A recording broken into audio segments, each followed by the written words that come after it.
One day I'm gonna be everything I wanna be. I don't let it get the most of me. One day I'm gonna be free. I wanna be everything I'm gonna be. My future right in front of me.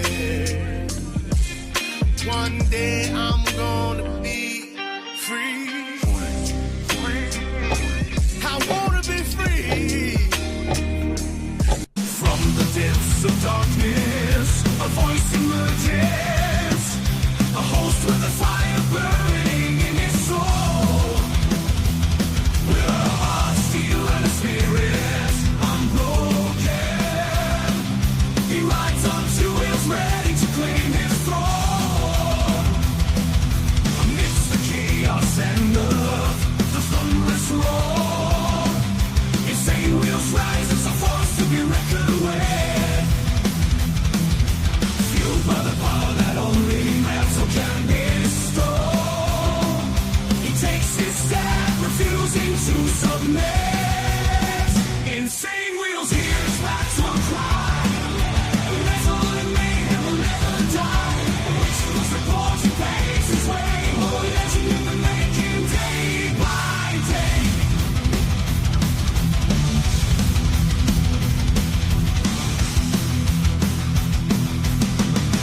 Yes, sir. We got a lot to discuss regarding the Panama Canal, man. Much love, honor, respect to all of you legends up in the building.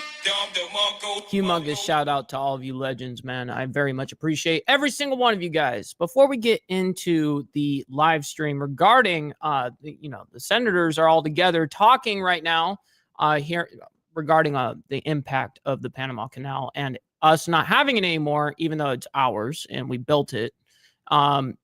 We got to take back our shit, kind of thing. But before we get into that discussion, man, make sure you guys hit that like button. It's the #1 metric of all of YouTube, and it is free to do so. If you guys are brand new to the channel, hitting that subscribe button is also free. Please also consider becoming a member, starting only at $2.99 a month. We made sure that it is, not going to break the wallet. It's not going to break the bank or anything like that. So listen, that helps out us being able to do not only our members only live streams every Saturday, but it actually retains all of us doing these shows every single day, man. So it helps out immensely. Also, please make sure you follow my Instagram at BallValveTV, where I post everything behind the scenes of not only my lifestyle, but of the show, as well as Millennial Food Time. We have a great ass time over there.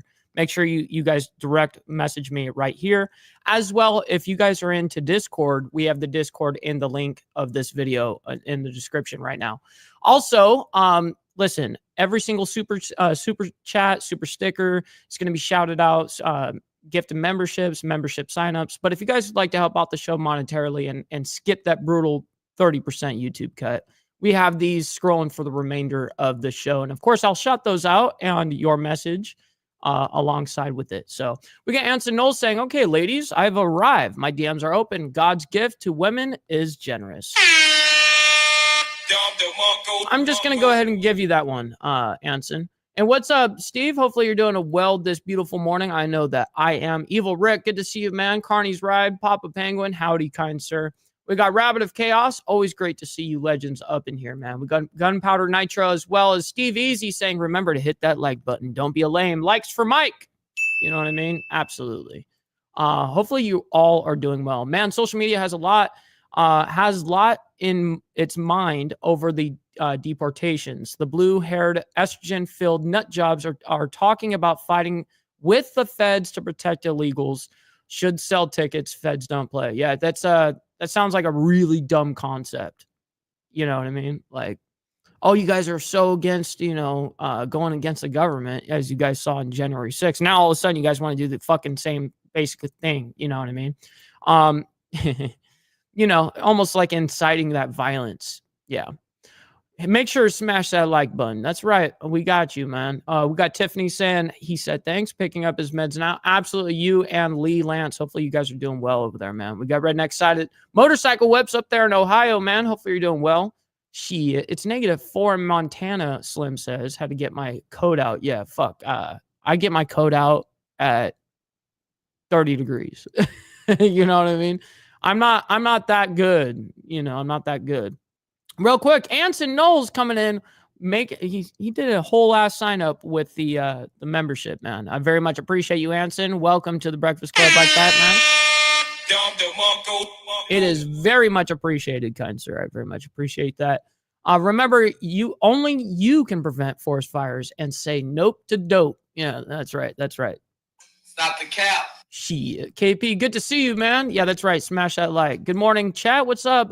Wild Card. Hopefully you're doing well, man. We've got all you legends up in here this morning. We got Are We Not Men? Hopefully you're doing good. We're taking it all back. Yeah, we are taking everything back at this point. We are, I mean, it's our shit anyways. It's our shit anyways. Just like this whole thing with the Panama Canal. It's our shit. It was our shit. And then we had one idiot give it away, not even to China or anything like that, because it's operated by China, but we gave it to fucking Panama for $1. And this is, I was talking about this before this really came to light, you know, because that's one thing that me and my father came from, the background of the maritime industry, and I've known quite a bit about the Panama Canal, and that was the dumbest thing that we could have done for our own financial security in the United States. Us getting, you know, giving up the Panama Canal, man, that is probably the dumbest decision the United States has ever made financially. When did the weed get so strong? Damn straight. Hey, you can ask Cat Williams about that. You know, he wanted some regular weed too. And I don't support that. I don't support that. It's high class or nothing, cut. No, I'm just kidding. Mount High up in the building. What's good, my man? Hopefully you're doing well. Hey, listen, I forgot my left-handed tobacco over there. Speaking of, I'm gonna have to grab that here as soon as we get into this hearing. Let's fucking go. Yeah, that's right. United States, U.S. They're talking about the Iron Dome over D.C. Well, I mean, not that they deal with fucking missiles and rockets going over their head every 2 seconds like they do in Israel. I think that would be unnecessary, to be real. We don't have any outside entities that can reach very easily to us. I mean, where we are geographically on the map, it is very hard because we have north and south covered by, you know, obviously Canada and Mexico, and then east to west is both oceans, you know, so it's like we are perfect in that regard, and hence why we actually don't use any of those things. And also, United States is way too big to use a dome type air defense system because of how much it covers and how big the United States actually is. Anyways, let's go ahead and get into the deal. Mike called me after the show yesterday. Yeah. And I was on another planet. Hey, man, that left-handed tobacco got him, man. That's good. What's up, Charles Darwin from down under, you know, down there in Australia, man. Yes, Pablo, what's good, my man? Hopefully you're doing well as well, man. We chilling. All right, let's go ahead and get into the madness of today. We've skipped ahead into the very beginning. I have not heard a single word, by the way. I skipped ahead to the very beginning. This only started like, I don't know, an hour ago. And this is the very beginning of where it starts to open up. Before then, they were just waiting for everyone to get seated. Oh, and by the way, we got the Raging Tomato coming in hot, by the way. Sarah's saying, dropping by. Have a great show, Mr. Ball. I very much appreciate you. Hopefully you're having a wonderful morning. You had a long evening yesterday, so hopefully you're doing well. I appreciate that. For 2 months, man. Shit. Good morning, everyone. Fix the fucking audio over there, dude. I just brought everything down. Normal. That's normal levels that we always play shit. Yeah, you guys need to fix your shit. Welcome. The Committee on Commerce, that's Science, them and fixing it. Transportation will come to order. We're here today. Yeah, fuck that audio engineer. He about blew out my eardrums. To examine a monument to American ingenuity, the Panama Canal. Senator Moreno down there suggested we open the hearing by playing Van Halen and Panama. That's right, Stephanie. We may not do that. But between the American construction of the Panama Canal, the French effort to build an isthmus canal, and America's triumphant completion of that canal, The major infrastructure projects across Panama cost more than 35,000 lives. It did. For the final decade I mean, as Trump called it, he called it the biggest structure that the United States had. I mean, it was one of the biggest investments by infrastructure wise, finances, people dying over it. I mean, it was a humongous ordeal. And like I said, the Panama Canal was going to give us financial security basically for the rest of our life. And the truth is, it's not a structure, it is an operation. That's what it is. It's a whole ass operation. of work on the Panama Canal, the United States spent nearly $400 million, equivalent to more than $15 billion today. The Panama Canal proved a truly invaluable asset, sparing both cargo ships and warships the long journey around South America. Oh, hell no. There's no way that we're cool with that, Carney. There's no way. Everybody, real quick. Come on, you guys. You guys don't have to like politics. You guys don't have to like hearing the senators speak. I get it. It can be a little dry as well. But you guys can like the video for me and my takes, right? Shit. Appreciate you guys immensely. When President Carter gave it away to Panama, He's maxed out, Evil Rick. Earlier he was maxed out too, and they almost blew out our eardrums. I mean, I'm maxed out on the board, on the live stream, on the computer. This is as loud as it goes right now. So they overcorrected and brought them down too low. Americans were puzzled, confused, and many outraged. With the passage of time, Yo, brother Hardwire, good morning, kind sir. many have lost sight of the canal's importance, both to national security and to the U.S. economy. Not President Trump. When he demanded fair treatment for American ships and goods, many in the media scoffed. But the Panama Canal was not just given away. President Carter struck a bargain. He made a treaty. And President Trump is making a serious and substantive argument that that treaty is being violated right now. This committee has jurisdiction under the Senate rules over the Panama Canal, and today we will examine evidence of potential violations. President Trump has highlighted two key issues. Number one, the danger of China exploiting or blocking passage through the canal. Let me grab my left-handed Number tobacco. two, the exorbitant costs for transit. Chinese companies are right now building a bridge across the canal at a slow pace so as to take nearly a decade. And Chinese companies control container ports at either end. The partially completed bridge gives China the ability to block the canal without warning. China. And the ports give China ready observation posts to time that action. This situation, I believe, poses acute risks to U.S. national security. Meanwhile, the high fees for canal transit disproportionately affect Americans because U.S. cargo accounts for nearly 3/4 of canal transits. U.S. Navy vessels pay additional fees that apply only to warships. Oh, and I grabbed a beer too. Canal profits regularly exceed $3 billion. This money comes from both American taxpayers and consumers in the form of higher costs for goods. American tourists aboard cruises, particularly those in the Caribbean Sea, All right, cheers, are everybody. essentially captive to any fees Panama chooses to levy for canal transits. And they have paid unfair prices for fuel bunkering at terminals in Panama as a result of government-granted monopoly. Panama's government relies on these exploitative fees. Nearly 1/10 of its budget is paid for with canal profit. As those fees cascade through the American economy and the federal fisc, the Chinese Communist Party advances its global economic contest against the United States and takes a militaristic interest in the canal. While President... It's so funny how I don't even call them Modelo's. I just call them straight up Delos. What? Hey, you have a Delo, cuh? I'm drinking it on a Delo. Trump has rightly focused on these key issues. There are additional problems. In the last 2 years, the Canal Authority generated record revenue, even while transits were depressed by drought conditions. And the only comfort to delayed and overcharged ships is that Panama may invest in more freshwater reserves in the future. Even as it takes advantage of the global maritime system, Panama has emerged as a bad actor.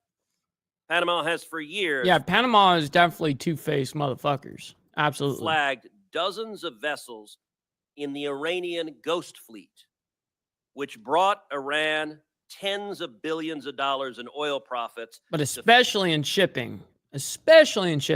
A lot of our ships are even built in Panama because of the tax breaks that they get over there. So the majority of our ships on the, at least the Pacific coast, the Pacific side of things, all pretty much are made in Panama. Now, I'm sure that's the same over there on the East Coast as well. Fund terror across the world.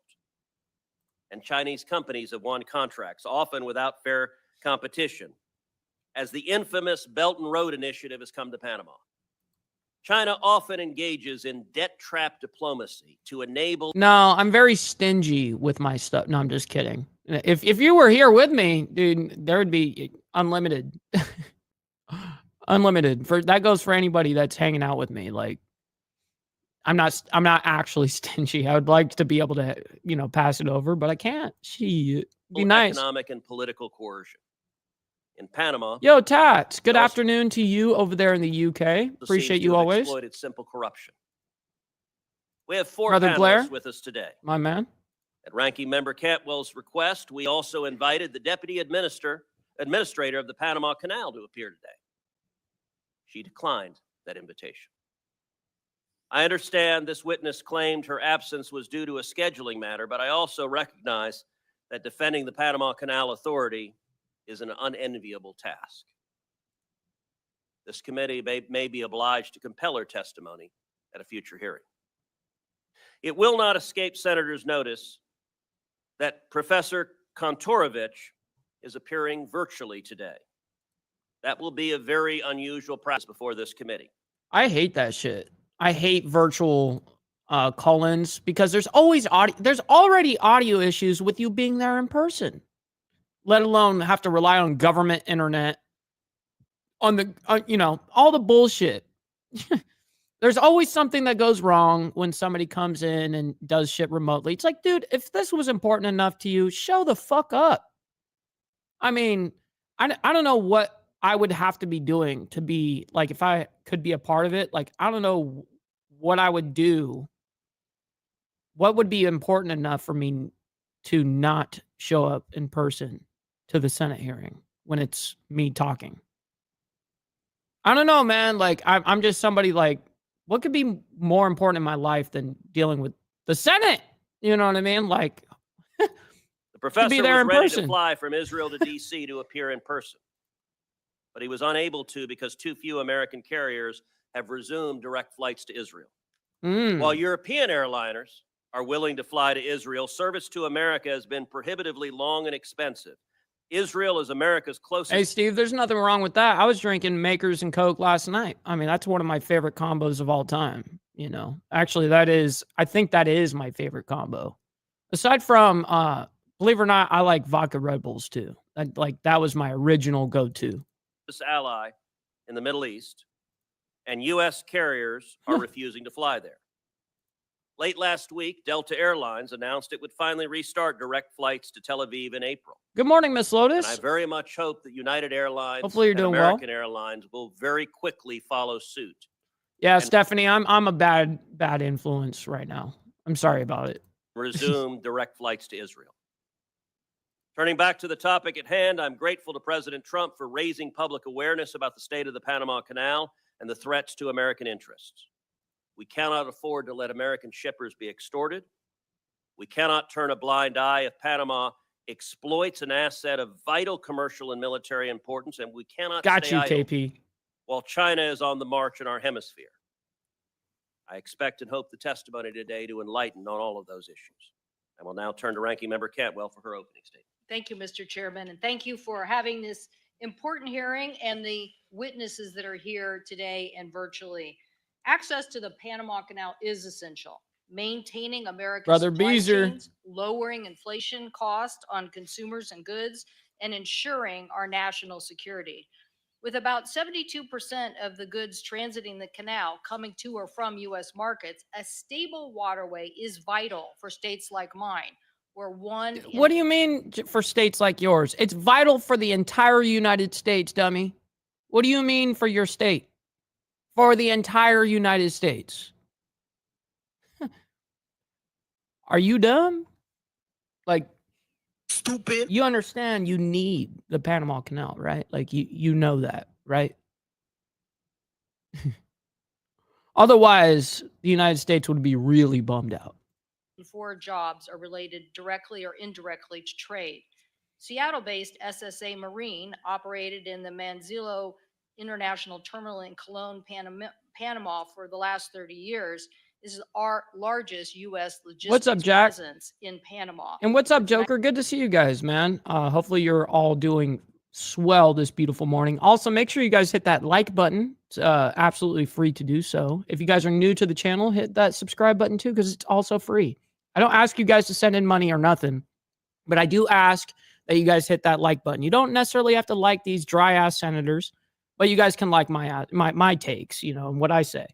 So, shit. 19 massive cranes, 3.5 million cargo containers, and employing over 1,000 people. Why did it get loud? In fact, God damn. Audio engineers, bring it up. Let me bring it down on my side, and then we'll try to even it out once they figure it out. Washington's maritime economy supports 170,000 Bring it down. jobs and 45 billion in revenue, and our U.S. maritime economy supports over 21 million jobs and almost 3 trillion in America's GDP. So anything that our committee can do to help grow our maritime economy. Oh man, everyone I know is getting over being sick, man. I'm sorry, that sucks. I'm all for. Man, I lose a leg better than I fucking do when I get sick. I'm not even lying. I become a total fucking baby. If I'm sick, I'm a baby. If I can lose my leg. Hey, no problem though. No problem. But as soon as I get sick, it's game over. You know what I mean? Oh shit. Oh, Yeah, I can't stand being sick. That is why it's so important that the committee not just focus on Panama, but the broader solutions to meet our U.S. maritime opportunities and Good challenges. to see you, Jack. This committee passed the Ocean Shipping Reform Act, led by our colleagues, Senator Klobuchar and Senator Thune, to address shipping costs and stop carriers from practices that delayed U.S. cargo or increased costs. This law also gave the FMC, our two commissioners that are here today, the ability to do better. Are We Not Men coming in hot for his third month, by the way, sending for his membership, saying send in money. My man, cheers to you, bro. I very much appreciate that, kind sir. Hopefully you enjoy that membership, man. And we make sure that it's well worth it, you know, because Saturday mornings, man, as you know, we have our members only live streams, man. And you get to see basically 4 of those per month, right? And we have a fucking good ass time over there. I'm just going to say it. So I very much appreciate that. Investigation. So I look forward to hearing about their investigation on the Panama Canal and these cost issues. And many members of this committee have worked on Dude, that's exactly, I was just having this conversation yesterday. My dad goes, yeah, you know, people, when they hear that you're drinking Makers and Coke, the people around here, they're like, well, I would never put A1 sauce on my fucking steak. You know, like that's ruining. It's like me cutting the alcohol with shit. You know what I mean? Like they look at it as like, that's high class. I'm like, no, this is what I mix my shit with. Like, I don't know about you motherfuckers. I guess maybe I'm overly Gucci. I don't know what the deal is, but I cut my shit straight up with Coke. It's hilarious. Infrastructure bill to do dock replacements in places like Alaska, rail improvements, pier infrastructure, safety improvements, container yard expansion. And I know that my colleagues who represent these maritime investments need a maritime workforce and continued investment. She's right. Many of our colleagues, Mr. Chairman, have great ideas. Senator Kelly and Young from the Senate, Representatives Garamendi and Kelly from the House, and they've been working with maritime stakeholders on these larger bills.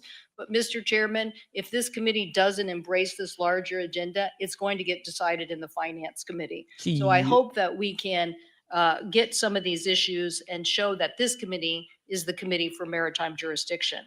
A bill that provides a comprehensive strategy to rebuild America's supply chain supremacy. Yeah, I don't deal well with terrible audio engineers, especially when you're getting paid humongous money. You're funded. You have the biggest you have the biggest fund to make sure that your shit works. The mainstream media, who has a bigger funding and video and equipment and all that shit than the mainstream media.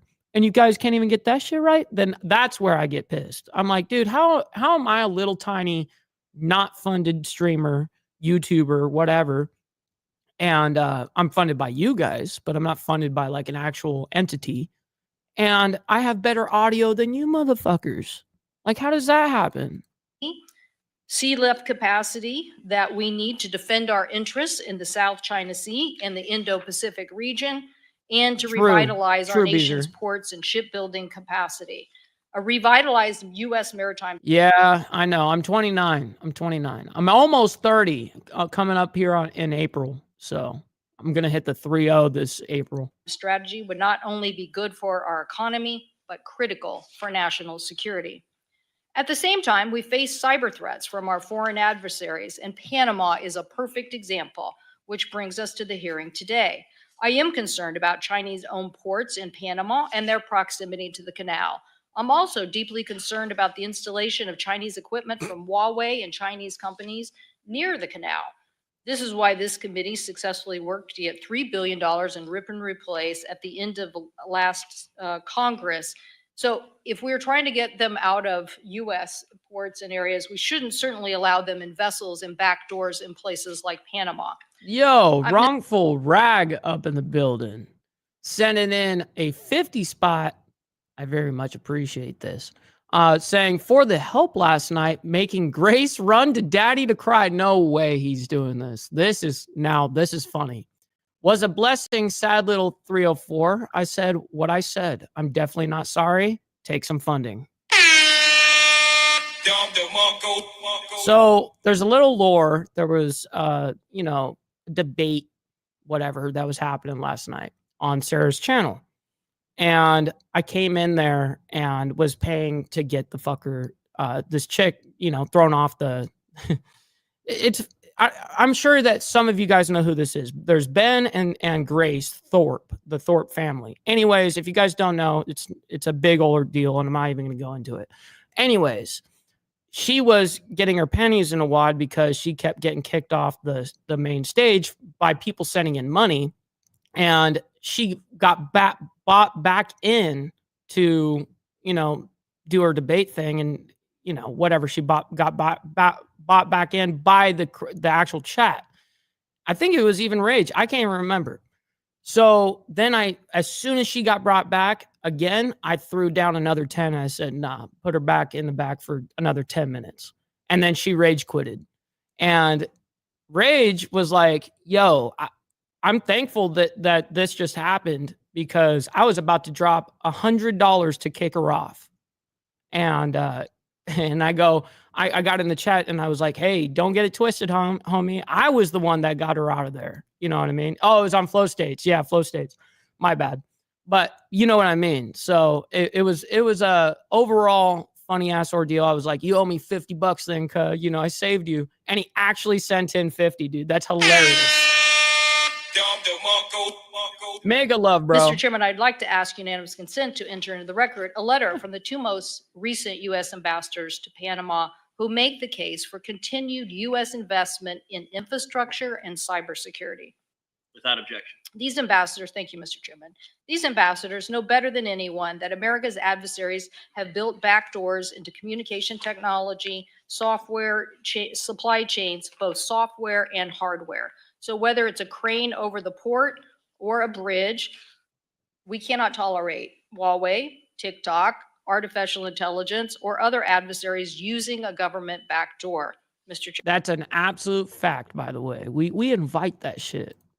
Chairman, I'm a very big fan of the 5 biggest technology interests in basic democracy. Good morning, kind sir. We got Brother Code up in the building. Shout out to my man, and great show this morning, as always. Forming a technology NATO. We should be saying to the world, nobody should be buying technology or equipment that has a government backdoor.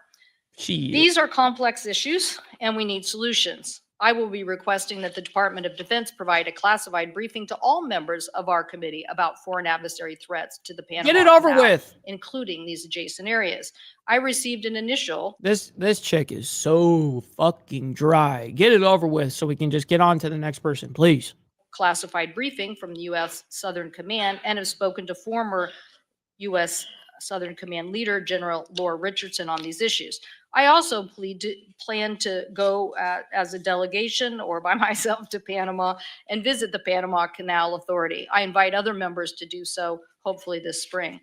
Any successful strategy also has to not just focus on cybersecurity and cooperation, and we'll ask some of our witnesses here today, but the larger issue is we need to understand what are the shortfalls of the current agreement that doesn't get at this upgraded. Yo, fuck the current agreement. We taking our shit back, woman. Watch how it's done. You know what I mean? Come on, man. Shit. Technology concern. I would hope that Panama would be very cooperative in discussing these cybersecurity investments and what needs to be made. As we all know, the Panama Canal is, as an authority, independent, and the Chinese government don't start the shipping rates. But the authority has been grappling with historic rainfalls, climate change. Ooh, I like that. I like that. $1 a ton. That's not a USA ship. Dude, that would bring shipbuilding back to the United States. If we could bring down the tax rate. I mean, the tax rate on these vessels are insane. You know what I mean? I mean, you're spending just in taxes like 100 million fucking per ship, you know, just in taxes. And the solution, I believe, is for us to work together as the Army Corps did In the United before on States. solutions in making sure that instability in water is not the cause of increase in rates. We need to work on these solutions. But Mr. Chairman, I also believe that the larger issue here, as you mentioned in your statement about Belt and Road Initiative. Wrongful rag coming back in again, saying for 10 spot, by the way, saying my grandfather helped me make that canal, I'm sorry. Met my grandmother and pumped out legends. It's a family trait. Wow, dude. Your grandfather helped build that canal. That's awesome, dude. And hopefully you didn't, pass from actually being on the job. As you guys heard, there was like 35,000 people that died just or making that fucking operation happen. Like humongous sacrifice, man. This is really cool, man. I really appreciate that. For the 10 spot, by the way, wrongful rag, even though it's rage, but I appreciate you. By the Chinese and their expansion needs to be met with an aggressive response We by need the this. United States. I up, firmly Joseph? believe in trade. But again, easy for me to say, or maybe for Texas when you're coming from a very trade dependent state. But the issue is we didn't have an ambassador there for 5 years in Panama. For all my colleagues who hold up ambassadors, you should rethink your strategies when you do this, because holding up ambassadors and not dealing with these issues put us behind the 8 ball. Expanding exports to 95% of the world's consumers and roughly 3.5 billion people, I believe is a good idea. I hope we can have a more aggressive strategy in Latin America. I think the proposals by Senator Cassidy and Bennett, the What's American up, Adriano? Hopefully you're doing well. Act, Good morning. is an also like-minded thing of Latin American countries that we could join together in sort of a U.S., Mexico, Canada free trade agreement. And I also believe that a free trade agreement of the Americas that link modernization of all our FTAs in Latin America and the Caribbean would help, along with an aggressive strategy on saying no government backdoors and making the kind of investments that the Export-Import Bank can do to counter China. So, Mr. Chairman, thank you for organizing this important hearing. Such investments ensure resilient supply chains, boost exports. Damn, Carney calling out you motherfuckers. Shit. Doing a halt to the show, man. Carney's right, man. If we got 51 in here and we got 33 likes, that's bogus, yo. Come on, you guys can do better than that in the Breakfast Club. I believe in you guys. Come on, man. Make that shit happen. Just hit that like button. It's the #1 metric of all of YouTube, man. Helps out the show immensely. You don't have to like these dry ass motherfuckers. Lower consumer costs, and most importantly, protect our national Get it over security. with. Thank you, Done. Mr. Chairman. Thank you. God, Thank you, Senator Cantwell. that was brutal. Our first witness today is Chairman Luis Sola of the Federal Maritime Commission. He was recently wow. in Panama on a fact-finding mission and can speak to concerning developments that I noted in my opening statement. Chairman Sola, you're recognized for 5 minutes. Thank you, Chairman Cruz. 38,000. Man, that's a lot of people. That is a lot of people to lose their life over a not what Trump said structure. It is a fucking operation. Member Cantwell and distinguished members of the committee. Man, and Brad coming back in again with another 10 spots saying, all be well, be blessed. No, you be blessed, kind sir. I very much appreciate you. And the patronage. Your patronage has been unmatched. I very much appreciate that. Thank you for the opportunity. What happened? Panama Canal to Okay, that US wasn't trade us. and global commerce. I bring a unique perspective as someone who's not only served as a maritime regulator, but also lived and worked extensively in Panama. I have transited the Panama Canal over 100 times. This experience provides me with a profound understanding of the canal's significance and challenges it Brother faces. GEG, good to see you, man. Prolonged drought conditions last year forced operational changes, reducing transit slots, restricting vessel types, and auctioning of slots, raising alarm about its resilience. The Panama Canal is managed by the Panama Canal Authority, ACP, an independent And it's actually managed and operated by China. agency of the Panamanian government. The ACP is a model of public infrastructure management, and its independence has been key to ensure. Now, we gave the Panama Canal to Panama. Yes, that is true. And Panama did control it for a little while until they sold out to China. And I love how no one likes to be factual about that. Ensure a safe and reliable transit of vessels critical to the U.S. and global commerce. During my recent visit to You know Panama, what? Fuck it. We should name it the American Canal. You know, fuck it. I had the opportunity to meet with leaders of the We built ACP it. to better understand their efforts to address the ongoing challenges facing the canal. I saw firsthand their commitment to maintaining the canal's efficiency and resilience. These conversations also highlighted the broader challenges posed by the Panamanian government's maritime policies, which complicate the ACP's mission and raise concerns about corruption and foreign influence. In contrast, the broader maritime sector in Panama, including the nation's ports, water rights, and the world's largest ship registry, falls under the direct purview of the Panamanian government. Unfortunately, this sector has faced persistent challenges, including corruption scandals and foreign influence, particularly from Brazil and China. These issues create friction with the ACP, especially as it works to address long-term challenges such as securing adequate water supplies for the canal. Although the ACP operates independently under U.S. law, That's right, both the Moselle. ACP and the government of Panama, Hopefully you're having a wonderful morning so far, by the way. maritime I agree sector with are you. considered one and the same.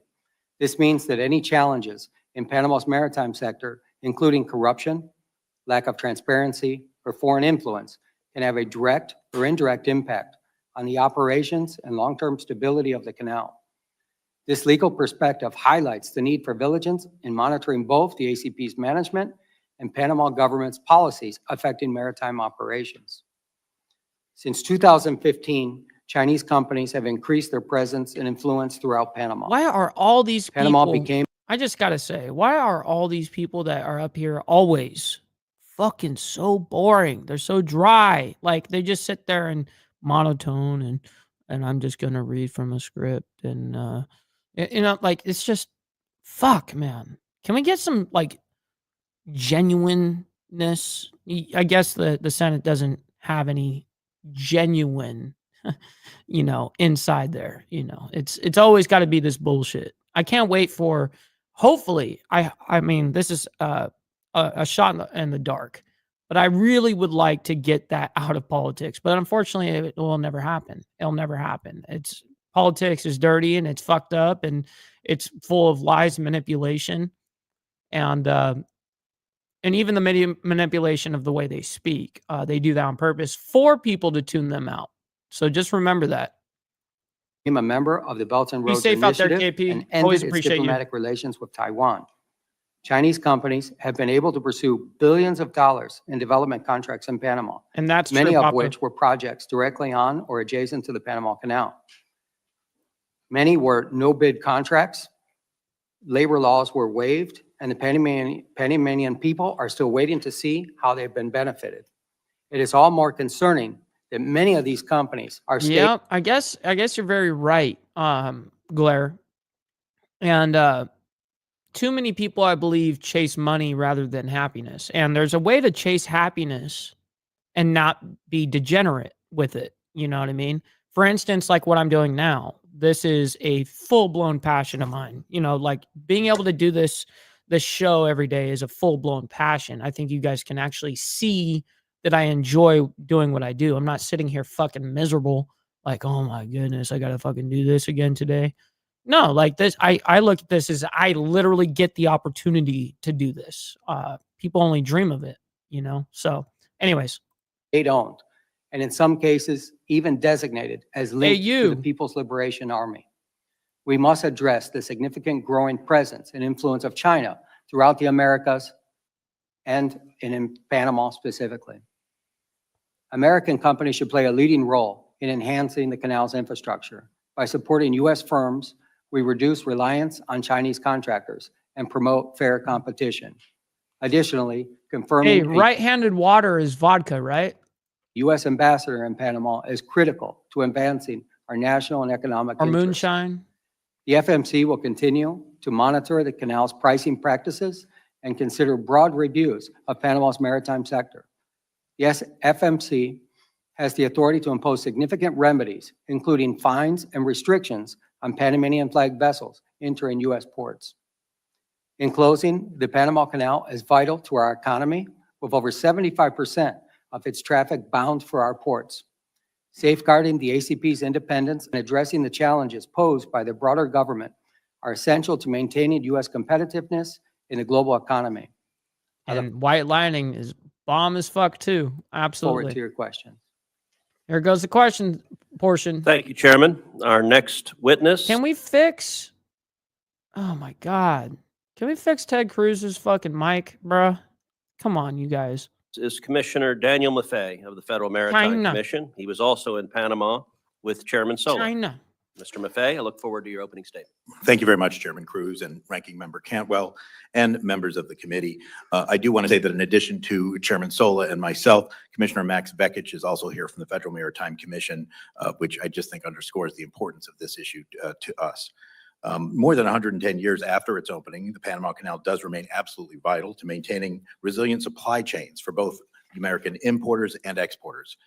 Because the canal is essentially a waterway bridge over mountainous terrain above sea level, it does depend on large supplies of fresh water to maintain the full operations.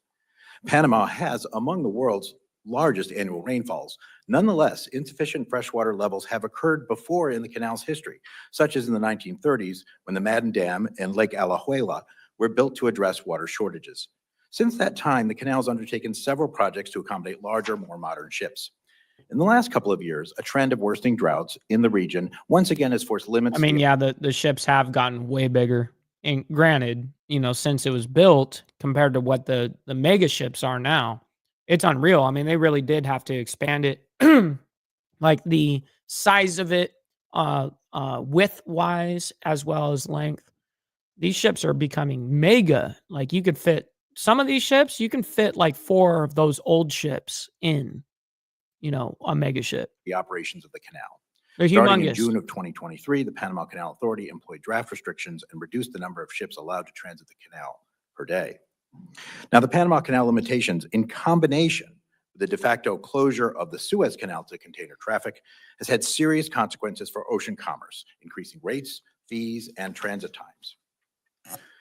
In the first half of 2024, U.S. importers and exporters expressed Panama Canal-related concerns to the FMC, including doubts about the future reliability of the canal and questions about how the Panama Canal Brother Wolfheim over there in Sweden, my man, very much appreciate you. Authority was Good determining afternoon. which ships could transit the canal and how long they would have to wait. The FMC has statutory authority under the laws concerning foreign shipping practices to investigate and potentially take appropriate counteraction if it finds that a foreign country, through its laws or regulations, has contributed to, quote, conditions unfavorable to shipping in Yeah, I guess you could call me an oddball. No pun intended on multiple fronts. Shit. the foreign trade, unquote. Given the statutory mandate and consistent with FMC's mission, I and then Commissioner Luisola started to look deeper into the causes of the issues facing the canal. The first step was to meet with Mr. Boulay, we got Alabama's finest in the building. Appreciate you, my man. Good morning, kind sir. officials and other stakeholders, as the chairman has pointed out, about the conditions of adversely affecting the canal's operations, about what was being done to address these concerns, and about whether any aspect of the canal's operations might result in conditions unfavorable to U.S. shipping that should be addressed under the commission's authority. So we traveled to Panama, actually it was in July of 2024, and we met with then recently elected President Jose Molino and officials in his administration. We also met with the Panama Canal Authority, as well as private sector stakeholders. We had very candid discussions on key issues such as Panama's plans to ameliorate the water level challenges, the bidding processes used to allocate Ameliorate? What? I don't even know what nomenclature that is. I've never even heard that fucking word. That's during times of restrictions, and our concern, the Canal Authority was bringing in far more revenue during the crisis than it had before limits were forced by the water shortages. Both the government of Panama and the Canal Authority did answer our questions very substantively.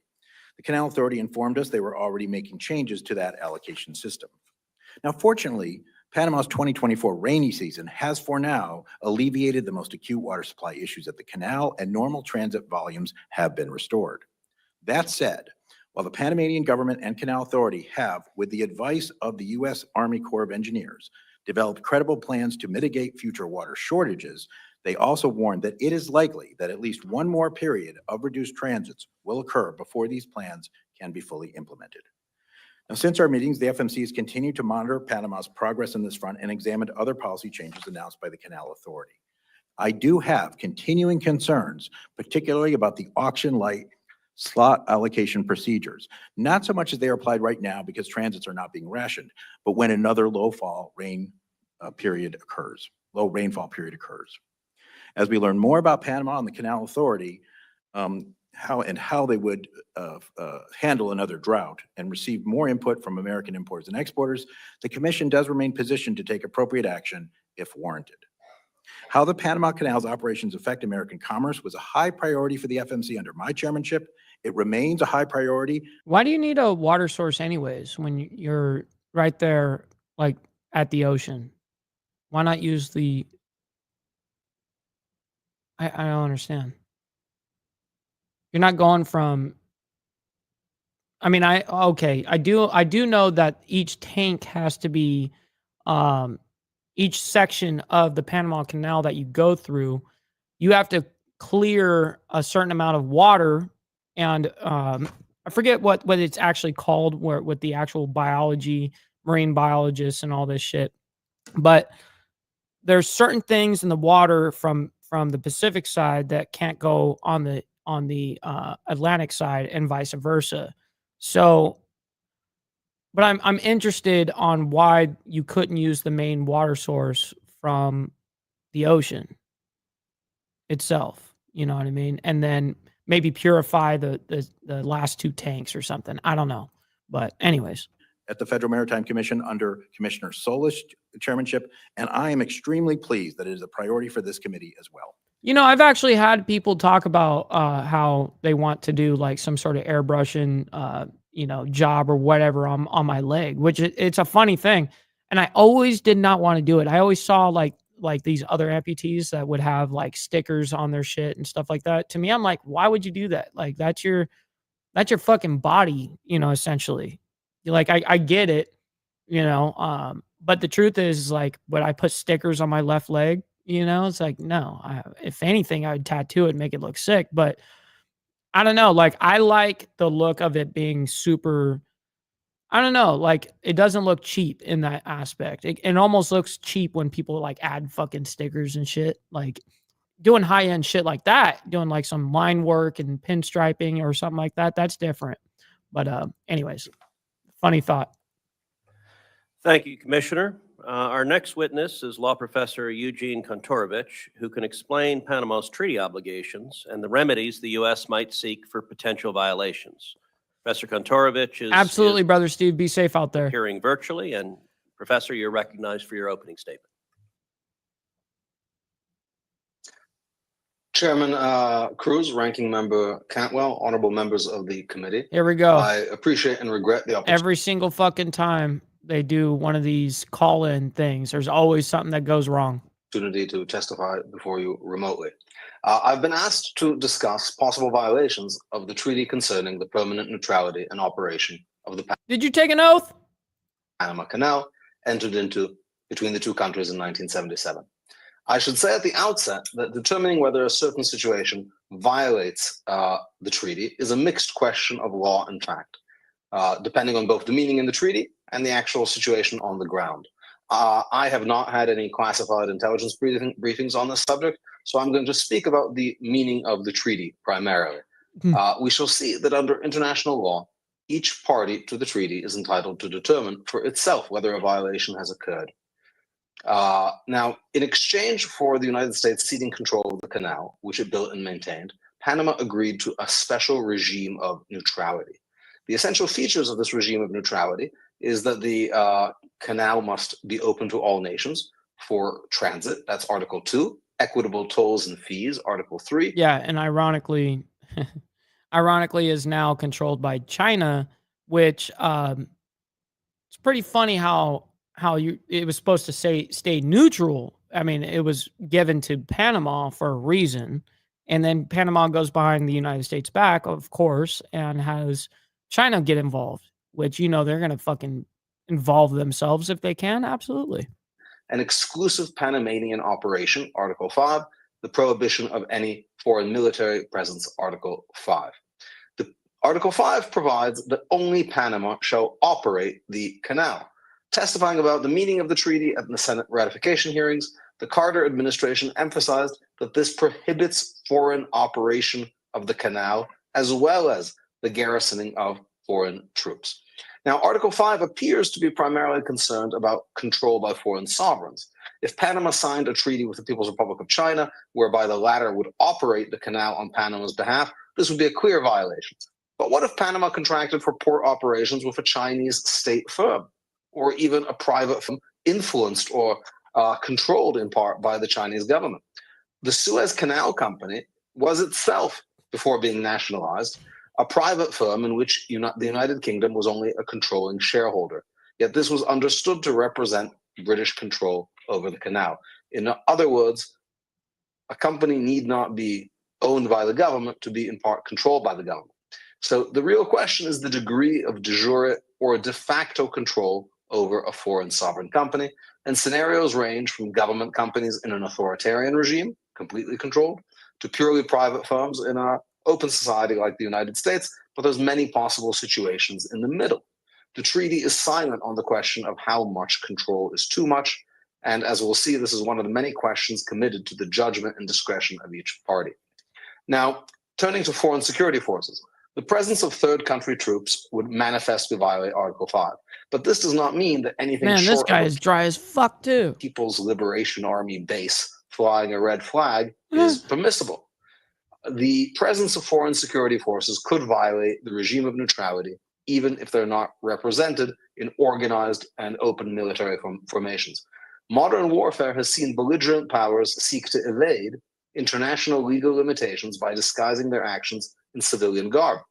From Russia's notorious little green men to Hamas terrorists hiding in hospitals or disguised as journalists, bad actors seek to exploit the fact that international treaties focus on sovereign actors. Many of China's man-made islands in the South He's 1000% a puppet, just like everyone else in that room is a puppet. China Sea began as civilian projects before being suddenly militarized. Indeed, this issue was discussed in the Senate ratification hearings over the treaty. Dean Rusk said informal forces would be prohibited. Yo, Wanda, shout out to you. Hopefully you're having a wonderful morning so far. And because I know we are, you know. Under the treaty. Good morning, good morning. Thus, the ostensible civilian character of the Chinese presence around the canal does not in itself mean that it could not represent a violation of the treaty if, for example, these companies and their employees involved Chinese covert agents or other agents of the Chinese security forces. So this leads us to the final question: who determines whether neutrality is being threatened or compromised? We get to fucking determine. We get to determine that. And if we don't like what the fuck, we built this shit. How about this? We just go back and we just take it all back. I mean, it's ours. We built that shit. Our people sacrificed and died in this shit. 38,000 people died. Come on, man. Unlike many other treaties that provide for third-party dispute resolution, the neutrality treaty has no such provision. Instead, the treaty makes clear that each party determines for itself the existence of a violation. Article 4 provides that each party is separately authorized to maintain Oh, wow. It was your birthday. Happy belated birthday, by the way. the regime of neutrality, making it a separate obligation of each party. The Senate's understanding made accompanying to ratification also make clear that Article 5 allows each party to take, This quote, dude is so fucking dry. unilateral action. Senator Jacob Javits at the markup hearing said that while the word unilateral is abrasive, we can, quote, decide that the regime of neutrality is being threatened and then act with whatever means are necessary to keep the canal neutral unilaterally. I look forward What to does the that questions. even fucking mean? Yo, Thank you, Professor. This Our fucking final guy. witness, World Shipping Council CEO Joseph Kramick, can discuss the challenges faced by container lines moving goods to or from America through the Panama Canal. Mr. Kramick, you're recognized for your opening statement. Thank you, Chairman Cruz, Ranking Member Cantwell, and members of the committee. My name is Joe Kramick. I'm President and CEO of the interesting. Yeah, I'm sure it would do a lot more corrosion. I didn't really think of that because they are like a almost like a metal tank. Like each section of the Panama Canal. Yeah, it's very interesting how it actually works. It's actually fascinating. World Shipping Council. The World Shipping Council is the global voice of liner shipping. Our membership consists of 90% of the world's liner shipping tonnage, which are container vessels and vehicle carriers. They operate on fixed schedules to provide our customers with regular service to ship their goods in ports throughout the world. Our focus is on sustainable, safe, and secure international ocean transportation. Nothing could be more important to the U.S. economy and WSC member lines who carry the trade that supports the U.S. economy than a sustainable, safe, and secure Panama Canal. As you have heard, using the Panama Canal to transit between the Atlantic and Pacific saves significant time and money. A typical voyage from Asia to the U.S. or East Coast can be made in under 30 days using the canal, while the same journey can take up to 40 days if carriers must take alternate routes. From a commercial trade perspective, the big picture is this. One of the world's busiest trade lanes is the Trans-Pacific. The Trans-Pacific is cargo coming from and going to Asia via the United States.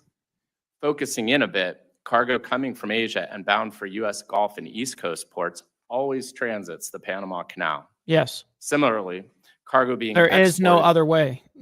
from U.S. and East Coast ports, a large share of which are I mean, U.S. theoretically there is, but no one would ever do it. agricultural exports like soybeans, corn, cotton, livestock, and dairy also almost always transits the Panama Canal. The result wow. is that 75%. It's your daughter's birthday as well. Well, shit. Happy birthday to your daughter, by the way. You know what I mean? Shout out to her. Hopefully she has a great day. Traffic originates in or is bound for the United States. Some examples include the Port of Houston exports $14 billion in containerized trade to Asia. The Port of New Orleans exported $27 billion in seaborne trade to Asia, not all of which was on container vessels. Time goes by fast, extremely fast, especially when you're having fun. The Port of New York and New Jersey exported $16.5 billion to Asia, and the Port of Savannah exported $13 billion to Asia. Our member lines are the largest users of the Panama Canal, and we carry the bulk of this trade.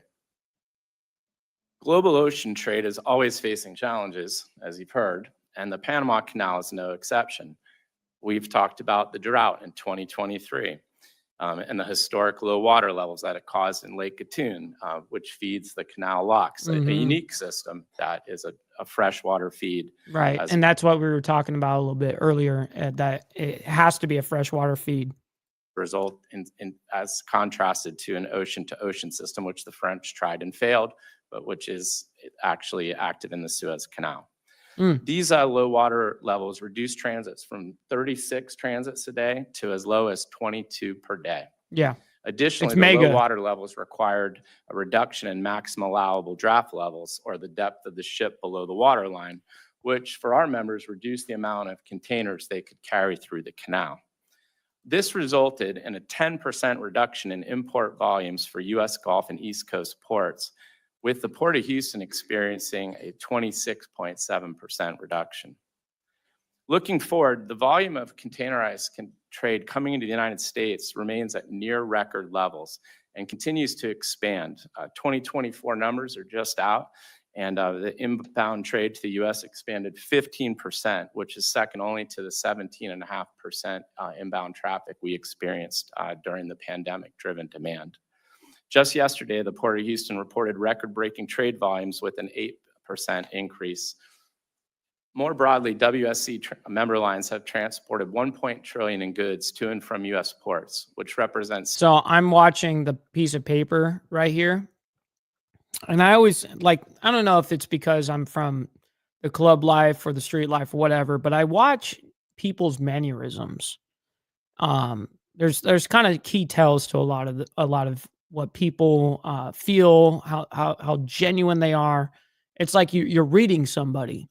And if you notice this top left for him, top left, for us, it's the top right piece of his paper. You'll see it jumping like crazy. And that's because he's so fucking nervous.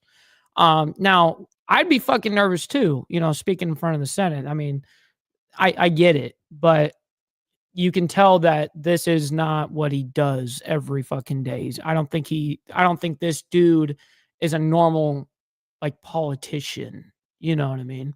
But anyways, let me go ahead and bring it back so you guys can kind of see that.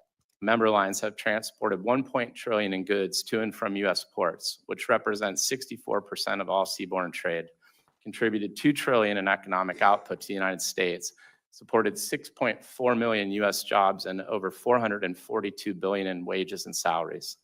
These goods are the clothes on your back, the shoes on your feet, and the phones likely in your hands or on your dais. WSC members look forward to working with the Committee on maintaining the sustainability, safety, and security of the Panama Canal. It's a vital ocean artery critical to U.S. trade. The record volume of cargo that our members continue to carry, it demonstrates our commitment. We appreciate the committee's continuing support, commitment to the liner shipping industry, the U.S. maritime industry, and I look forward to answering your questions. Thank you. Hey, Wanda, listen, that's what's hilarious. What you see me wearing right now, this is what I wear every day type shit. You know what I mean? Sorry. I'm not someone that, I mean, yes, even though I'm getting myself into politics and I'm going to, have to wear a suit kind of thing, like when I'm at the job, that part kind of sucks because that is totally not my identity, but if I have to rock it, I'm going to rock it like G'd up, you know what I mean? Just the way it is. Thank you very much. We'll now move to questioning. I want to start, Chairman Solo, Commissioner Maffei. Are you aware of allegations from some vessel operators of disparate treatment, such as sweetheart deals or favorable rebates by Panama for canal transits? Thank you for the question, Mr. Chairman. We have become aware through some complaints by What the cruise fuck? lines that said that they were not We can getting hear from both cameras now. You got to mute one camera. a refund There you of the go. canal tolls. When we looked into this, we found a Panamanian Executive Order Decree 73 that specifically says that if a cruise line would stop at a certain port, that they could be refunded 100% of the fees. And as far as I know, that's the only instance where that exists. China. Yep, we continue to look into it. But the cruise ships is the one area where we have found something that would fit that bill, I think, Chairman. Some press coverage says the Panama Canal is nominally independent. Here's my shocked face for you guys. Yeah. even though it provides a large What? share of the Panamanian What? government. Corruption? What? Nah. Stop the cap. They wouldn't do that. Stop the cap. You know what I mean? Government's revenue. Shit. Chairman Sola, briefly, can you describe how the FMC views the Canal Authority and the Panamanian government? Are they distinct entities or a single foreign government apparatus that controls the Panama Canal? Mr. Chairman, our law is clear. It comes from the Merchant Marine Act of 1920 that there's only one entity. And in addition to that, our predecessor at the Federal Maritime Commission was the U.S. Shipping Board, was formed in 1916 in direct result of the Panama Canal. The very first chairman of that was George Washington Goethals, which was the very first administrator of the canal. So we look at it as one entity. Yeah, I might just add, Mr. Chairman. Sure. It's sort of like the Georgia Ports Authority and the state of Georgia. The Georgia Ports Authority is clearly independent. It can do its own bonds. It's got independent governance. But ultimately, Georgia is responsible for it, the state of Georgia. Right. So Panama was the very first Latin American country. You know what's funny about that, Martin, is people are like, as of recently, I had somebody was like, "You have hair? I didn't know that you had hair. I thought you were bald, because you wear a hat or whatever." Or like I just assumed that. I have pictures on my like Instagram and shit where I do my hair and people are like, "What? What the fuck, dude?" It's hilarious, bro. It's hilarious. So yeah, I totally can get away with that, except with the leg. I can't escape that. Maybe if I put on pants, but I don't wear pants. I purposely like to show off the it's like I look at life as gladiator school. This is like my trophy, like why would I hide that? To join China's Belt and Road Initiative. And right now, China is building a fourth bridge across the Panama Canal for car traffic and light rail. Chairman Solo, why should Chinese construction of a bridge near Panama City concern the United States? Mr. Chairman, we all saw the tragedy that happened here in the Francis Scott Key Bridge incident and the devastation that had happened to Baltimore. We also saw recently what happened in the Suez Canal where we had a ship get stuck in there. It's not only the construction of the bridge, but it's a removal of a bridge, as I understand it, called the Bridge of the Americas. It was built in 1961, and that would paralyze cargo traffic in and out of the canal. 1,000% correct, Lappy. Panama. Yep, 100%. And good morning to you. Hopefully you're having a wonderful morning so far. I know that we are. Also recently renewed the concessions for 2 container ports to a Chinese company, Hutchison Ports PPC. Of course, Chinese companies are controlled by the Communist Party. How does China use control of those ports for economic gain? Mr. Chairman, I am a That's right. regulator, Redneck side. competition regulator. I probably outwear merchandise probably more so than other people. You know what I mean? And I'm really about that shit. the Chinese ports that you're referring to, let me put them into scope. The one on the Pacific, the Port of Balboa, is roughly the same size as the Port of Houston. They do about 4 million containers a year. They have about 28 gantry cranes. The one on the Atlantic is the same as my hometown of Miami. They do about 1 million containers. So where Roger Gunther in the Port of Houston generates about $1 billion a year, and Heidi Webb in Miami does about 200 million. Hey, be safe over there, Tats. The Panama Over there in the UK, always appreciate you. Have a wonderful rest of your evening, afternoon over there. Ports Company paid zero for 20 years on that concession. So it's really hard to compete against zero. Absolutely. So I think Appreciate that's our that. concern, our economic concern that we would have. Commissioner Maffei, anything to add on that? Yeah, I mean, I do too. Also think it is important. I would point out that you don't have to stop at either port. It's not like these 2 ports control the entrance to the canal. That is the Canal Authority that does control that. However, I think it's of concern. I would also point out that the Panamanian government thinks it's of concern too, because they're conducting their own audit of those particular deals. But we remain very interested as well. So, Professor Kontorovich, I want to turn Please go into questioning. the treaty. So President Trump has made important arguments, both that Chinese control over canal infrastructure and exorbitant fees charged for canal transits are violations of the neutrality treaty. I want to highlight 3 specific provisions that you mentioned in your opening statement. Article 4 of the neutrality treatment requires both the United States and Panama to establish and maintain, quote, a regime of neutrality. Article 5 limits any foreign control by providing, quote, Right now, which they gave the foreign control to China. only the Republic of Panama shall operate the canal and maintain military forces, Uh-oh. Oh shit! Oh shit! Uh-oh. defense sites, and military installations within its national territory. And finally, Article 3(1)(c) requires that, quote, tolls and other charges be just, reasonable, equitable, and consistent with the principles of international. Unmute. In your opinion, Oh my goodness. These fucking guys. You blew out my fucking eardrums again. L fucking mainstream, by the way. as an expert in international law, could the facts discussed here be considered violations of the neutrality treaty in force right now between the United States and Panama? Be safe out there, brother War Gorilla. Hopefully you have a wonderful rest of your day as well. Be blessed out So there. I think, Senator, I think potentially they could.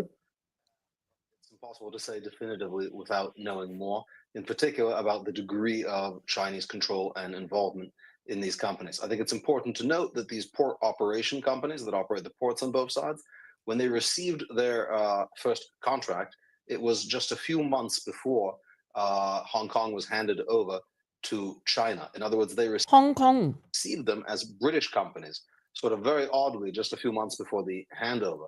Now, of course, since then, Hong Kong has been incorporated into China, has been placed under a special national security regime. It shouldn't have even been allowed to be a part of Hong Kong in the first place.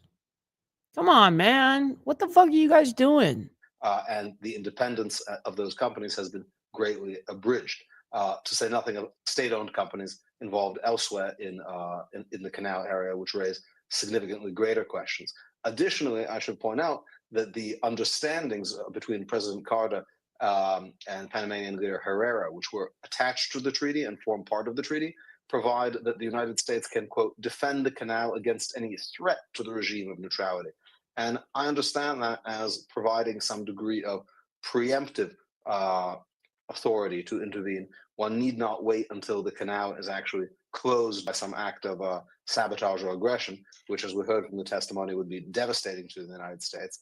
But there is some incipient ability to Be address safe out there, potential Jack. violations. And your final point there leads to my last question, which is if the United States determines that Panama 7 years? Oh my God. That's terrible. Oh man, that is terrible to hear. is in violation of the treaty, what is the range of remedies the United States would have for that treaty violation? So I think it may be Yeah, I'm shocking hanging out with him tomorrow evening for the Diamond Effect. So I'll talk to him then. to people Remind me to hear tomorrow today, morning. But when one goes over the ratification history and the debates and discussions in this body over this treaty, it was clear that the treaty was understood as giving both sides separately the right to resort to use armed force to enforce the provisions of the treaty. And it's not so surprising when one understands that the United States made an extraordinary concession to Panama by transferring this canal, which the United States built at great expense and maintained and operated, to Panama. That's Gratis. crazy, And Papa. in I didn't really exchange, know it that. received a kind of limitation, a permanent limitation on Panamanian sovereignty, that Panama agreed that the United States could enforce this regime of neutrality. We need by more force. beer. Now, of course, armed force should never be the first recourse for any kind of international dispute and should not be arrived at sort of rashly or before negotiations and other kinds of good offices are exhausted. But it's quite clear that the treaty contemplates that as a remedy for violations. Okay, thank you very for much, nothing. Ranking Member Cantwell. Whole lot of Thank you just said words and shit. You know what I mean? Oh shit! Oh shit! Mr. Chairman. Mr. Kramek, I Man, think, this fucking lady. costs are critical. When you think about it, we're here discussing costs. Why? Because consumers pay more when shipping costs are higher. Whether our farmers who are trying to export their products, as we saw during COVID, are literally our products getting left on the docks, and importers are paying more. If you're gonna Shipping twist my costs arm, are too are we high. not men? So when we look at these incidents that we now see Guess I'm gonna have to. in our supply chain, and we had our own incident in Seattle where a container ship lost power and was careening towards our big Ferris wheel in the downtown, right next to our ferry terminal. Luckily, some passenger ferry vessels were able to push the tug from, out of the direct path of severe devastation. So now we mentioned Suez Canal, we mentioned Baltimore, we have our own Seattle experience. What do we need to do to make sure on the cost side? Yeah, that's an ideal setup that you got over there, redneck side. Yeah, that's where I'd be lounging too. That we aren't, that we're making the right investments from a security level to make sure that these kinds of incidents that can do great harm do not happen. And Commissioner Sola, since you were at U.S. Southern Command, what do you think we need to do to renegotiate or to have a conversation with the Panamanians about the security level that we think needs to exist in Panama with this close proximity? Mr. Maffei, this audit, will the audit lead to a discussion with Panama about those contracts? As I've said in my opening statement, I believe we should be very aggressive about U.S. involvement here and in Latin America. I think Panama represents one of our Oh yeah, I definitely biggest will. U.S. You supporters guys. in that region. But we should engage to get this right, both on the cost side and on the security side. So if I could just hear your comments on each of those. Thank you, Senator Cantwell. Well, certainly even one incident is unacceptable from a Oh shit, Martin's without his wheel, cuh. safety perspective. That It's you're all good, citing. cuh. Our members work tremendously hard with the International Maritime Organization, the U.S. Coast Guard, and other entities to try to have the safest operations possible. But accidents do occur. They are rare if you count the number of some 7,000 port visits a year. But again, one is unacceptable. So continued investment, obviously, in U.S. infrastructure and a review. I mean, we have a lot of old infrastructure, as the tragic incident in Baltimore illustrated, unfortunately. We have these bridges that need a hard look to whether or not they need additional fendering systems and the like. And investments in our ports and infrastructure can be helpful along those lines as well. And for our members, I can assure you that they continue to invest in the latest technology. We have over 600 new ships on order with some of the kind of like Papa Penguin, kind of like how we have with the deportation. I mean, yeah, you're gonna have to spend money up front to make that shit happen and enforce it, right? Kind of like, the same ordeal with that. It's just interesting to look at. It's like, well, longevity wise, how much does it cost to keep those illegal immigrants here for just a year compared to a one-time fund that you're going to have to do in order to get this shit off the ground? So yeah, ripping the Band-Aid's it's going to suck, but ultimately you're going to save yourself in the longevity aspect. latest technology in the world. So we're playing our role. And I want the U.S. to get a big portion of that. That's why we Yes, need to ma'am. reinvigorate. Commissioner Sola, what about just a new U.S. Doubled Southern audioed. Command, U.S. Come on, man. You're double audioed. Mute one of the sources. government conversation with the canal authorities and the government about the security Absolutely, level that Steve. we Always seek. appreciate you, bro. Thank you very much. Be safe out there. Senator. First of all, the airborne wing that I'm wearing today is decorative. I have not worn a uniform in 35 years, so this is my personal experience here. I believe that Experience. the security of the canal has always been understood to So be, we're going anecdotal, you know what I mean? be Man, there's a provided lot of people watching this shit right now. 145,000 people. Shit. by the United States. Panama does not have a military. And I always believe that there's been a close relationship with Southern Command that we would provide that. And it would be nice to see if we had a formalization of that in one way or another, because I don't believe that it's in the treaty at all. Okay, so formalization of maybe a cybersecurity agreement. See, I'm thinking this is you have accidents, and then you have larger cybersecurity issues that you just have to be on top of. And what I don't like about anybody that has a back door is I'm for the United States advocating, don't buy from people who have a government back door. Don't do it, because what are you going to do? At some point in time, you're going to regret that. Commissioner Maffei, what about this audit, and could Maffei. we push Panama on these issues of looking at closer U.S.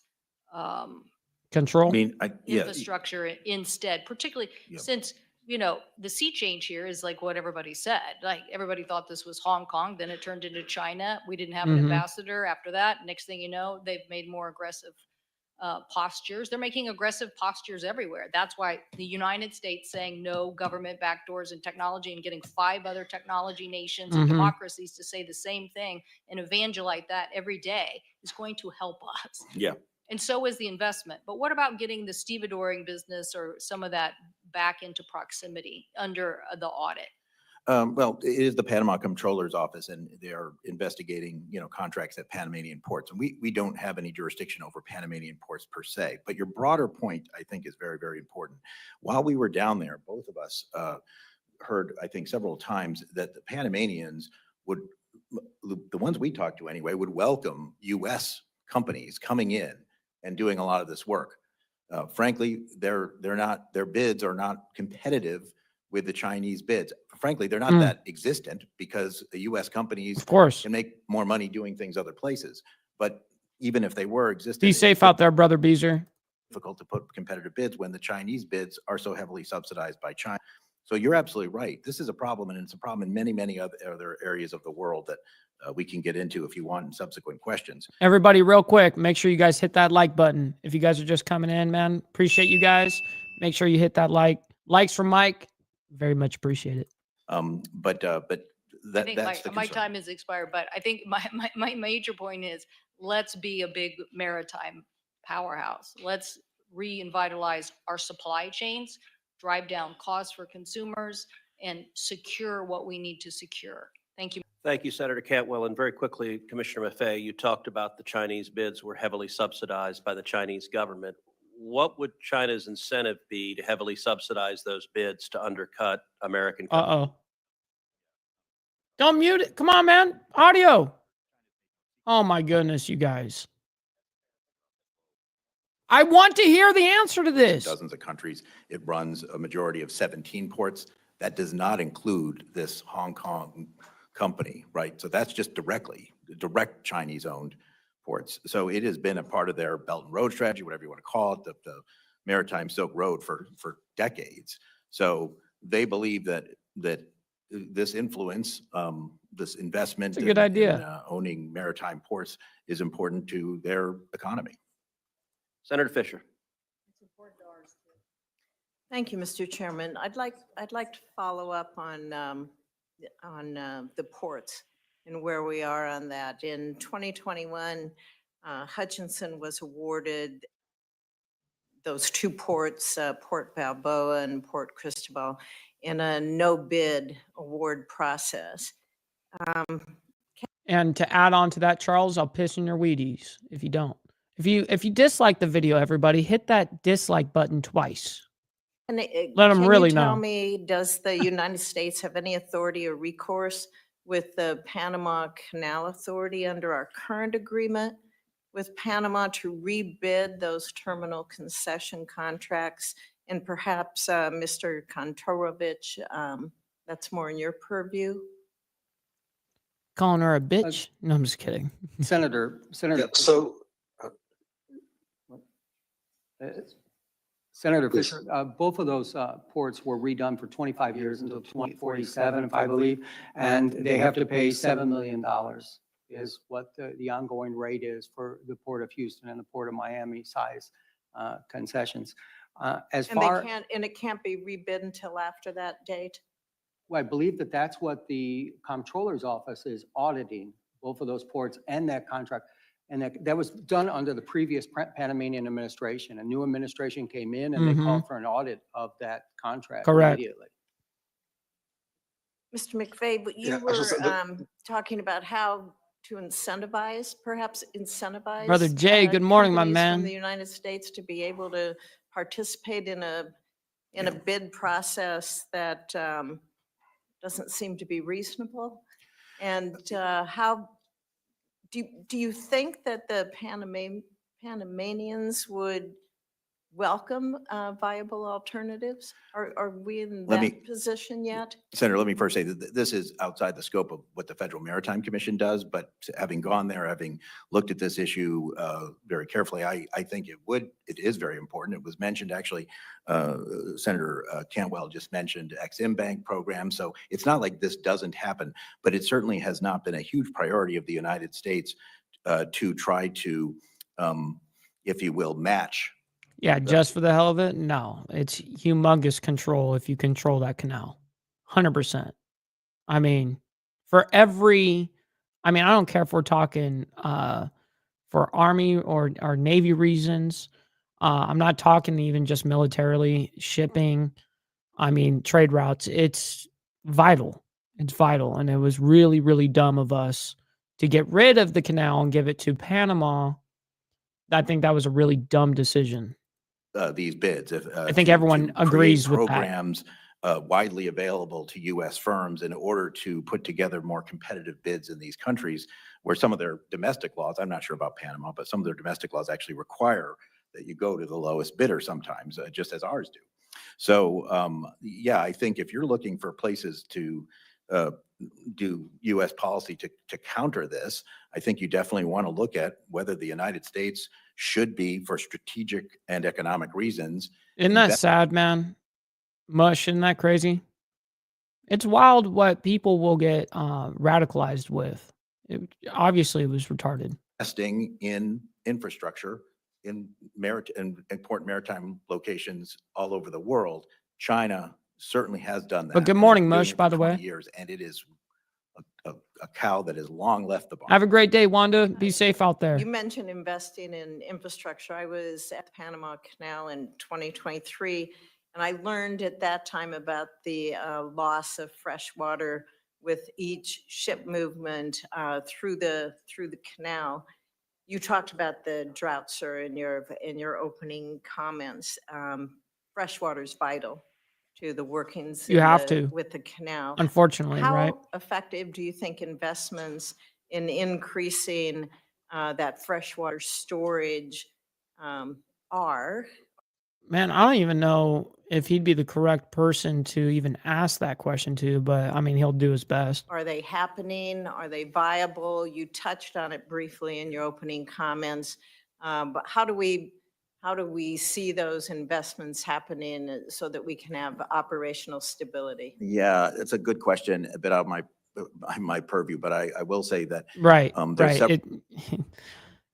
He's not really the guy that you would ask this to, but I mean, it's a valid question, but unfortunately, kind of the wrong guy. But several investments. There is water reclamation. I'm going to use the pumping restroom real water quick. up, I'll et be right cetera. back. But the main plan that the U.S. Army Corps of Engineers has helped the Panamanian Authority develop involves another basic expansion of bringing in even more water at an elevation that you could then use to continue the canal. Now, there's a lot of issues with implementing that, not the least of which being indigenous people in those areas. Not a huge number, but certainly towns and things, and negotiating that and all sorts of other issues, just as if it was in the United States, there would be issues. But it is viable. You can, in that part of the world, you can make more fresh water available to make the canal not have to be limited. However, it takes time, and there will at least be one more incidence of severe limitations before that occurs, unless we get really, really lucky. And there could be more than that. Thank you. Thank you, Mr. Chair. Thank you. Senator Blunt Rochester. Thank you, Chairman Cruz and Ranking Member Cantwell. At the heart of this hearing is a fundamental question on the world stage and maintain our national security. These are the questions that will define the future of this country. For American families to see lower prices and better economic opportunities, we have to meet this moment honestly and seriously. And I'm proud to have joined Senators Cantwell and Blackburn to reintroduce the bipartisan Promoting Resilient Supply Chains Act. legislation that I led and authored in the House. This Shit. bill ensures that we We have back to, and no, I wasn't taking a shit, a motherfucker. national strategy to address our broken supply chains, whether it is a bridge collapse, a major global conflict, or unions striking for their rights. Interruptions and disruptions to our supply chains severely impact our economy. Our bipartisan legislation tackles this issue by elevating supply chains like the disruptions at the Panama Canal to be proactive and strategic. It helps us understand how we strengthen our ties with our friends and allies instead of pushing them into the arms of our competitors. I agree with Ranking Member Cantwell that we should have a hearing on how we compete with countries like China. And I have grave concerns about China's global infrastructure investments Right. and any cyber threats to the US. She's right. Addressing these are our national security interests. With that, I'd like to shift to my first line of questioning, and it is for you, Captain Kramek. It's no secret that the canal has had issues due to droughts, nor is increasingly frequent drought a new phenomenon. Do you believe the Panama Canal Authority did enough to anticipate the issues impacting the canal's operation? Senator Blunt Rochester, thanks for your question. They did the best, I guess, with the information that they had. I don't know that they anticipated a drought of that magnitude. I would say going forward, what Commissioner Maffei just discussed about the development of a second reservoir to feed into Lake Gatun, and the U.S. Army Corps of Engineers doing a feasibility review of that project, as well as some other projects that were mentioned, that seems to be a good path forward in terms of resiliency of the Panama Canal and making it a viable waterway for 2050 and beyond. I think part of the challenge is that it was recently started and time is of the essence. Did you think that the Canal Authority considered the obvious impacts from drought in its planning? Senator Blunt Rochester, I don't have that information on what they considered. It is clear that the Canal Authority knew that this would have an impact on shipping, and that enough hadn't been done to address it. Now that we're faced with this impact, what do you think the Canal Authority needs to do expeditiously to bring the canal back into full authority, full operation? So they are back to full operation, is my understanding. Traffic is flowing well, but looking forward, I think it is taking a hard look at some of these infrastructure projects to make the canal more viable, like I mentioned. The Port of Wilmington is in my state. We're very proud of it. It's one of the leading. Man, the Port of Wilmington was one of the biggest shipbuilders out there and still are, but even them, they struggle. But yeah, that's crazy. Importers of fruits. The delays through the canal have an outsized impact on perishable goods like those that my port handles. Do you believe the Canal Authority can and should prioritize perishable goods or provide some other solution to support perishable goods? And anyone on the panel can answer that. Yes, ma'am. Let me address your question because I'm not sure it's my place to exactly answer it, but you're quite right. So one of the complaints that we've heard is from container shippers, that mostly exporters, that export goods, as you say, and many other commodities too, are sensitive either because of market conditions such as cotton or because of actual perishability of the products that you mentioned. However, they're on container ships, and most of the cargo on the container ship is less time sensitive. In the bidding process that the Panamanian Canal Authority developed in order when they did have to ration these slots, it was a bidding process, and the highest bidder got the first slot, got the less of a delay. The challenge there is every kind of commodity, every kind of ship was bidding. So liquid natural gas, which is extraordinarily, all the cargo on that ship is both extraordinarily valuable, not that your agricultural commodities aren't valuable, but compared pound for pound to the LNG, and very, very, I mean, it's out, you know, you're losing volume every delay. So they would far outbid the container shippers.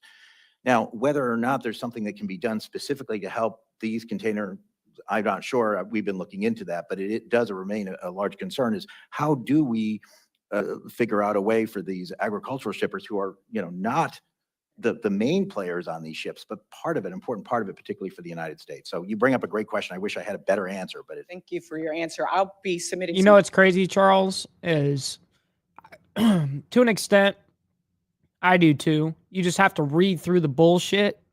95% of what they say is prattle. You know what I mean? It just is what it is. And you get that 5% of like actual answers. Sorry. You get like actual answers. That's what I enjoy. And those are going to be things that people are going to be talking about on social media, YouTube later, that I don't want to hear your opinion on it. I want to know what actually happened. And that's what we do here.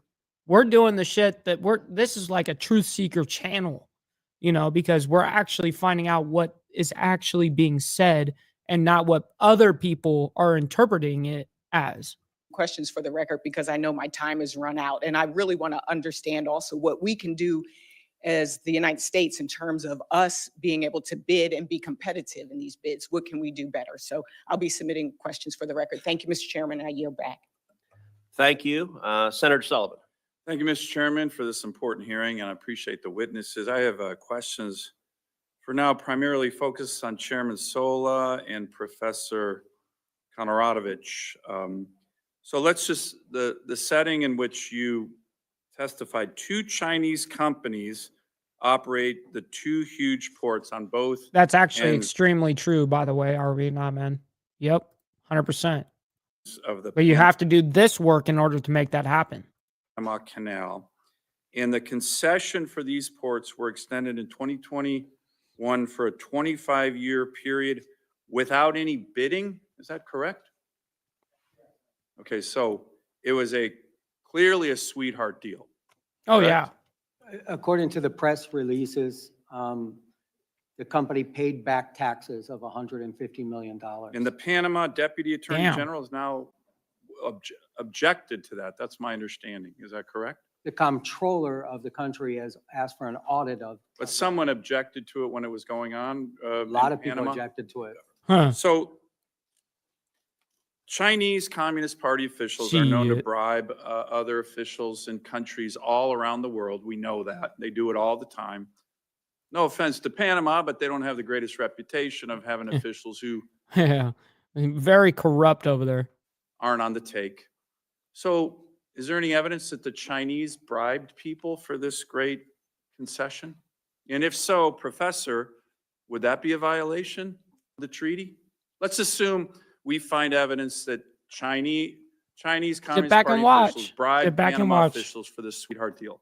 Would that be and I think it's probably likely because the Chinese do this everywhere. Would that be a violation of this treaty? So in itself, that would not be a violation.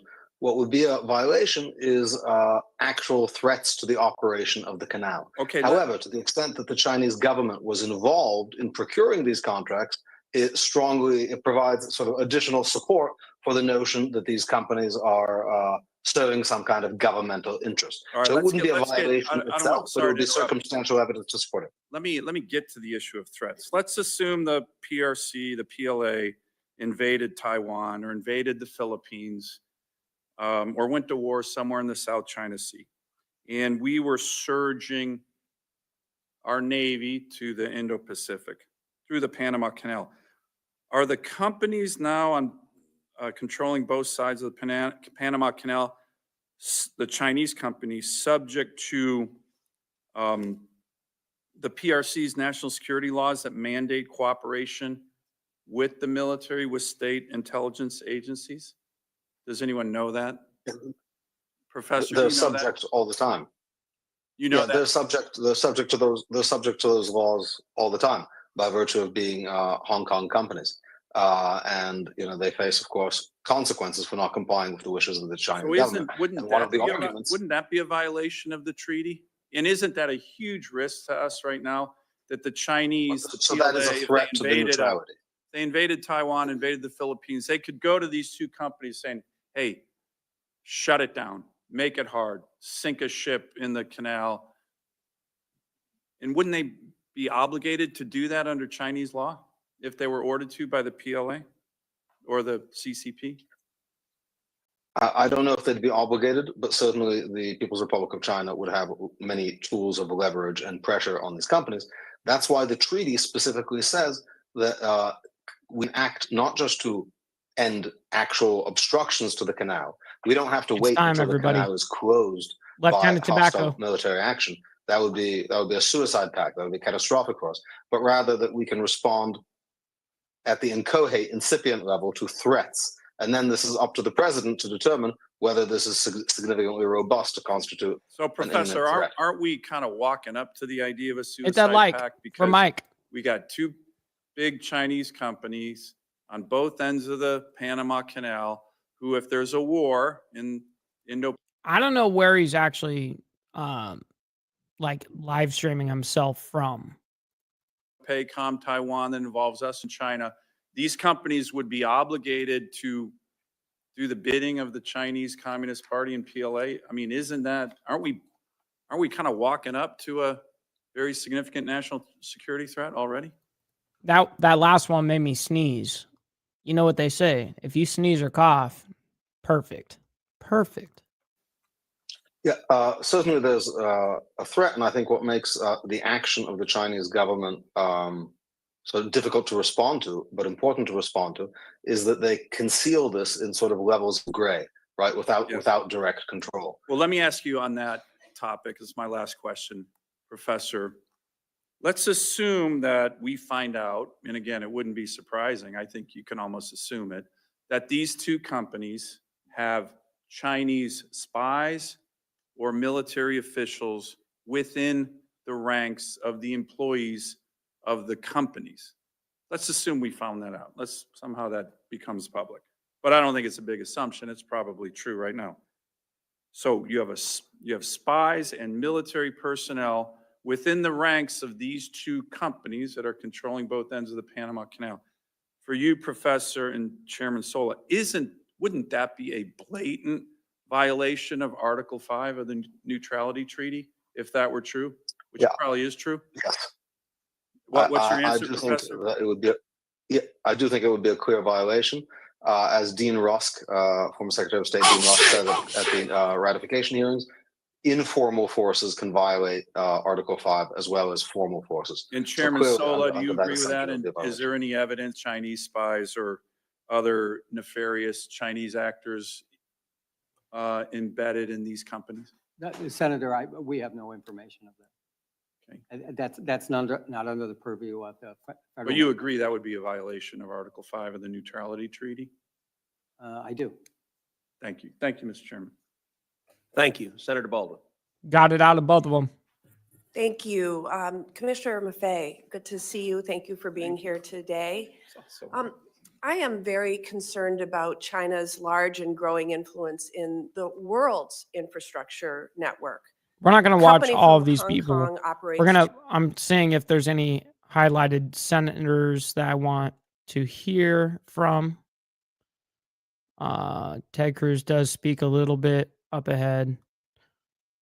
And then it disbands. Okay, so we're not going to watch all of these people. There's like about 50 minutes worth of that. We're going to skip ahead of that. But I do want to hear what she has to say about China real two quick. ports in the Panama Canal, one on each end. And while the company is not Chinese state-owned, it is subject to China's national intelligence law, as we've been discussing.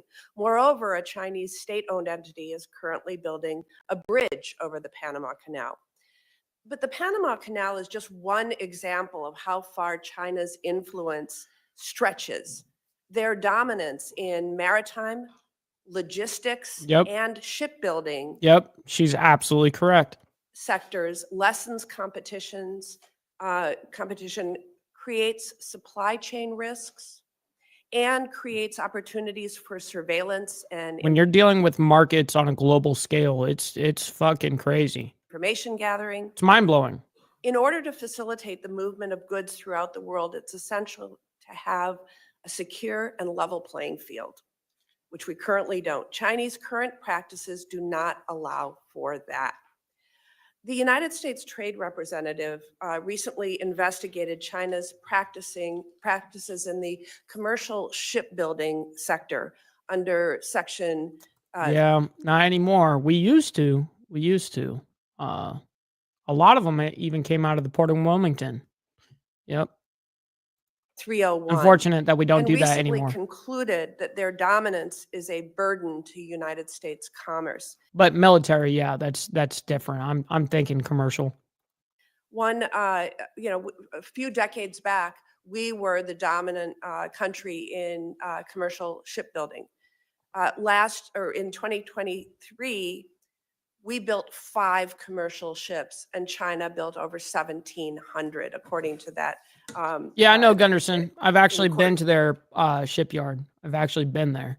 I've been to quite a few shipyards actually, and in the United States, and they're just not building anything close to what is actually being built right now by, like, for instance, like China, and what's being built and registered in Panama.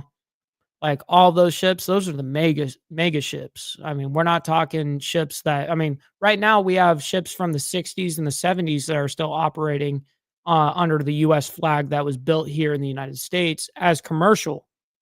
Now, all those 2013, 2014, 2015 ships, those are all fucking made. Not here. I mean, they're made elsewhere and registered in Panama. Majority of them. According to that investigation. So what policies would you recommend to prioritize growth of the United States influence in the maritime and logistics sector to compete with China and level the playing field? Answer in less than a minute. Yeah. Senator Baldwin, it's very good to see you again. And we were colleagues for one term in the House, and I appreciate that. I think the best I can answer in a short term is to amen to every. Wow, that's interesting. Newport News shipbuilding. Where was that at? Like, are you talking like Newport Beach, California? What do you? I'm trying to. I don't know where they're out of. Everything you said. That's dope, though. And as an illustration, Senator Sullivan was talking about Hutchison Ports. That's actually the same company that runs terminals on both ends of the canal. I am concerned about in that. Virginia. Yep, that makes sense. That makes sense. Big maritime industry over there in Virginia. However, if we want to be concerned about that, all of us should lose a lot more sleep than we're losing. Because if there's spies there, then there might be spies at other Hutchison ports. And there are other Hutchison ports in almost every part of the world. They own the largest container port in the United Kingdom, Felixstowe, which is responsible for nearly half of Britain's container trade. They control major maritime terminals in Argentina, Australia, the Bahamas, Germany, Indonesia. I like that right there. Absolutely. I actually have a song that I covered from 7 Seconds, Locals Only. Yeah, absolutely. This beach is for locals only. Mexico, Myanmar, the Netherlands, South Korea, and Tanzania. If owning and managing adjacent ports means that China somehow has operational control or strategic control over the Panama Canal, they also have it over the Suez, the Singapore Straits, the Mediterranean Sea, and the English Channel. That's just one aspect of what you were talking about. That doesn't include the shipbuilding, heavily subsidized, such that now I believe over half of new ships that are in the companies that belong to the World Shipping Council are coming from China, not because these are bad companies, but because they're undercutting. Just way too much red tape and taxes, Anson. Bureaucracy. You know how it works. There are things. It's a problem that has been going on for 20 years, which makes it very difficult to answer your question. It is a long answer. This is not a problem that occurred last week. This is not something that President Trump identified. This was going on all of President Biden's term, but all of President Trump's first term. It has been going on for decades and decades through both U.S. Republicans and Democrats as president. The only thing I can say is I echo what Ranking Member Cantwell said, and I think others of both parties have echoed it, that we need some sort of overall maritime strategy. We have to acknowledge that this of our national security, that economic resilience is extraordinarily important. Yes. And I believe this is the greatest country in the world. I think if we start countering some of these efforts, we can do it, but it has to become a national priority. And part of the challenge is we're talking about outside the borders of our U.S. Investing outside the borders of our U.S. does not make a very good campaign ad, but it may be necessary to secure, particularly with such an aggressive and frankly on this open strategy that China has had. Wow, Thank that you was for that. actually a W for that dude right there. Great answer. Well, ladies and gentlemen, listen, that concludes it for me. You know what I mean? We got enough out of the hearing there where we don't need to necessarily, because you're not going to get an answer or anything by the end of this. It's just answers or questions all the way up until the very end. That's just the way it works. So, ladies and gentlemen, this is the type of shit that we need to discuss in the media. I believe that this is a great step forward to taking back our country like we have been, which is fantastic. We've been watching, you know, people go like, oh, Trump has done more than Trump. You know, Trump did more in 1 week than Biden did in 4 years. And that's not necessarily true. He did more for the American people in 1 week than Biden did in 4 years. So big W to Trump, man. And I cannot thank you guys enough for being here and liking the video. Your contributions to the channel, man, is unmatched. I can't thank you guys enough for that. Stick around because we're going to be rating our friend Clover Tack over there. He's a gun tuber and he's live right now. So go ahead and show him some love and tell him that Mike Ball is coming through and we're raiding his channel, man. With that being said, we'll see you guys tomorrow morning for more of the World's Madness. Make sure you guys follow me on my Instagram. This is like better than my phone number, @BallValveTV. Direct message me there. And listen, I appreciate you guys. God bless everybody. And we'll see you guys tomorrow for more of the World's Madness. Be safe out there. Be blessed. From the depths of darkness, a voice emerges.